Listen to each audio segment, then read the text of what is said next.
si Elaine Moniz at ito ang aking output number 4. Kung ako po ay bibigyan ng chance na palitan ang title ng Noli Me Tangere, ang pipiliin ko po ay ang mga sugat ng bayan.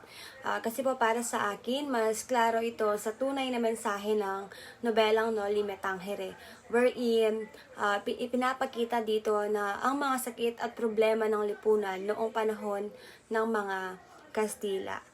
Yung mga characters tulad nina Ibarra, Elias at Sisa ay parang simbolo po ng mga sugat na naranasan ng bayan, like yung injustice, oppressions at poverty.